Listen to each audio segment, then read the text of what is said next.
বন্ধুরা, আশা করি তোমরা সকলেই ভালো আছো। প্রাইমারি টেট দুয়ার গড়ায় দাঁড়িয়ে কড়া নাড়ছে। আশা করি সবাই খুব ভালোভাবেই প্রস্তুত হয়ে গিয়েছো। শেষ মুহূর্তে ব্রহ্মাস্ত্র হতে চলেছে আজকের এই ভিডিওটা।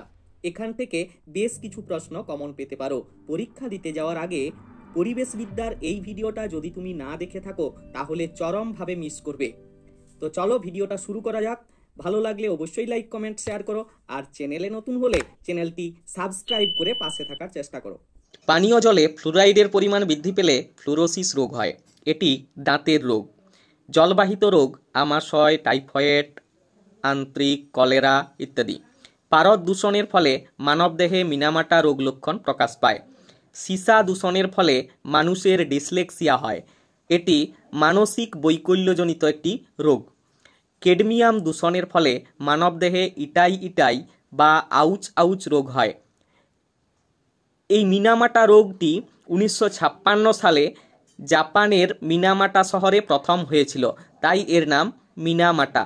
গ্রিনহাউস গ্যাসগুলি হলো carbon dioxide, methane, chlorofluorocarbon, ozone, nitrous oxide, জলীয় বাষ্প। এখান থেকে যে কোনো একটি গ্যাসের নাম হয়তো দেওয়া থাকবে, দিয়ে বলা হবে নিম্নোক্ত কোন গ্যাসটি গ্রিনহাউস গ্যাস, বা কিছু গ্যাসের নাম দেওয়া থাকলো তার মধ্যে একটি গ্যাস হয়তো গ্রিনহাউস গ্যাস নয়, বলা থাকলো যে কোনটি গ্রিনহাউস গ্যাস নয়। তো তাই গ্রিনহাউস গ্যাসগুলির নাম তোমাদের জেনে রাখতে হবে। বায়োগ্যাসের প্রধান উপাদান কি? বায়োগ্যাসের প্রধান উপাদান হচ্ছে মিথেন। চিপকো আন্দোলনের সূত্রপাত হয়েছিল 1970 সালে। চিপকো আন্দোলনের নেতাকে সুন্দরলাল বহুগুণা। বাতাসে কার্বন ডাইঅক্সাইডের আয়তন হিসেবে শতকরা পরিমাণ হলো 0.03। বাতাসে নিষ্ক্রিয় গ্যাস আর্গনের আয়তন হিসেবে শতকরা পরিমাণ হলো 0.93।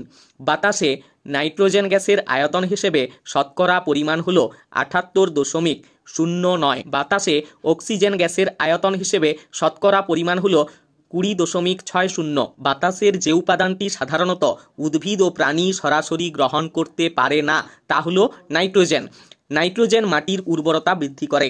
মাটিতে নাইট্রোজেন আবদ্ধ করতে সাহায্য করে ক্যালসিয়াম নামক একটি মৌল। বায়ুমণ্ডলের ওজোন স্তর দেখা যায় স্ট্র্যাটোস্ফিয়ারে। পারমাণবিক বোমা তৈরিতে ব্যবহৃত হয় প্লুটোনিয়াম।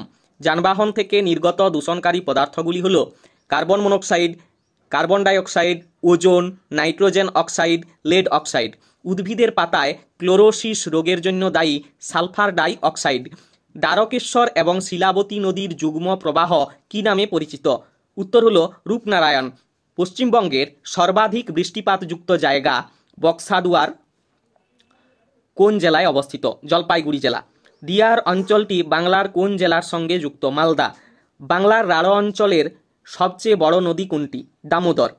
তিলাপাড়া জলসেচ খালটি কোথায় অবস্থিত? বীরভূম। বাংলার কোন জেলায় সবচেয়ে কম বৃষ্টিপাত হয়?